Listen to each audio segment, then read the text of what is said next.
In today's world, it is not uncommon for children to leave their monolingual environment and move to a region or country in which they must learn a new language. In the case of many sequential bilingual children, the first language is often set on the back burner as the child experiences the new L2 dominant environment and focuses on achieving competency in the new language. But what happens to the first language? Is it lost? Does it become dormant? L1 attrition has been described and documented in the literature for decades. But what happens with L1 if it is put back on the front burner? In this study, 3 siblings who had become sequential bilinguals returned to an L1 dominant environment, and their language skills were assessed after a 7-month recovery or reacquisition period.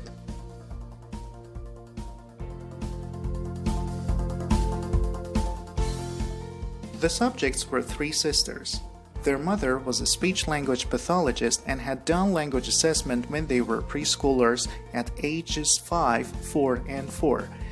These test scores have luckily provided baseline data for this study.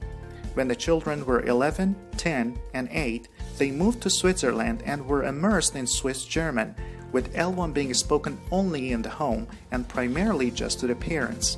All 3 girls achieved conversational L2 competency within 6 months, and they were at or above average in all academic subjects by the end of their 2nd year of schooling in the Swiss system. They spoke Swiss German among themselves an estimated 80% of the time, and 2 of the 3 were observed speaking Swiss German in their sleep. After 2 years, 9 months of L2 immersion, their L1 English skills were reassessed. 4 months later, after the children had been immersed in L2 for 3 years, 1 month, they returned to the United States to live for 7 months. There, the use of Swiss German diminished rapidly and they were exposed to L1 almost exclusively. At the end of this period of L1 reimmersion, the subjects were again reassessed. For assessment in this study, 3 tests were used to assess language competency according to the children's chronological ages at the time of testing.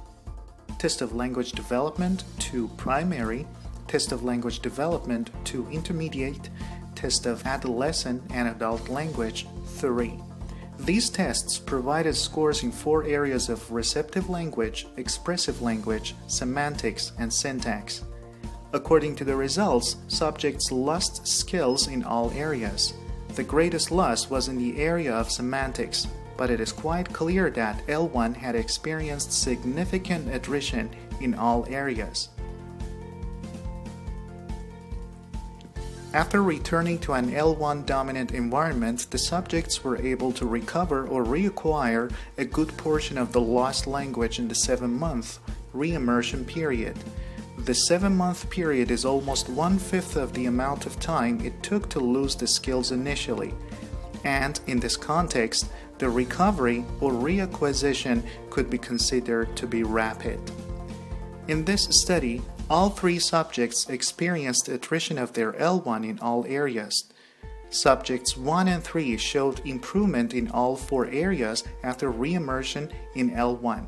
However, although Subject 2 showed improvement in receptive language and syntax, attrition of L1 appears to have continued in the areas of semantics and expressive language for this subject. It is no surprise that the subjects in this study experienced attrition of L1. What is interesting to note is how similar the losses amongst the subjects were. In fact, the losses in the area of syntax were almost identical. Results of the study show that far more semantic competency was lost than syntactic. In fact, the most dramatic losses in this study were experienced in semantic skills. Why were the losses in semantic comprehension and production so much greater than the other losses? A possible explanation is to consider the size of the language subset semantics compared to the subset syntax. The inventory of syntactic items, while possibly more complex, is debatably finite. The inventory of semantic items is almost infinite. so perhaps more was lost because there was more to lose. Also, there is slight variability in how a thought might be expressed syntactically, but much greater variability in the vocabulary realm. The vast lexicon of English enables speakers to communicate subtle differences and shades of meaning by their word choice. Subject 2 had somewhat different results in the semantic and expressive language categories. She experienced attrition in the post-L2 condition, but did not experience reacquisition in the return to the L1 dominant environment. Perhaps the continued decline in skills was a sort of delayed response to the attrition begun in the bilingual setting, and one could guess that if she had been tested after a longer period in the L1 reimmersion mode, she would have exhibited a delayed recovery as well. Another theory is that this subject was somehow different in her language learning. Though she was above average in the areas of language tested at the beginning of the study, she had, as a preschooler, a moderate phonological disorder. It is possible that future data on this individual will provide more clarity. There can be two reasons why syntax is regained more and faster than semantic. Since the amount of syntactic information to be recovered is less than semantic, it would be recovered at a faster rate. There's a difference between recovery and reacquisition. It seems that recovery would suggest that skills are not really lost, but that they have become dormant in some way. Reacquisition, on the other hand, seems to imply that the skills in question were lost and must be completely relearned. Therefore, a skill might be more quickly and more completely regained because it was dormant and somehow became reactivated.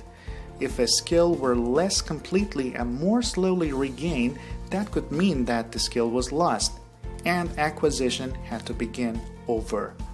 With this in mind, it is possible that syntactic and receptive skills in this study were not lost, just dormant, and they experienced recovery. On the other hand, perhaps the semantic and expressive skills were lost and had to be regained. After the 7-month reimmersion period, the subjects moved back to Switzerland and remained there for 12 months, after which they returned to the US to stay forever. At the time of the research, they have been re-immersed for 17 months. Follow-up testing is planned within the next year to assess how language recovery or reacquisition over a longer time period compared to the initial 7-month period of reimmersion.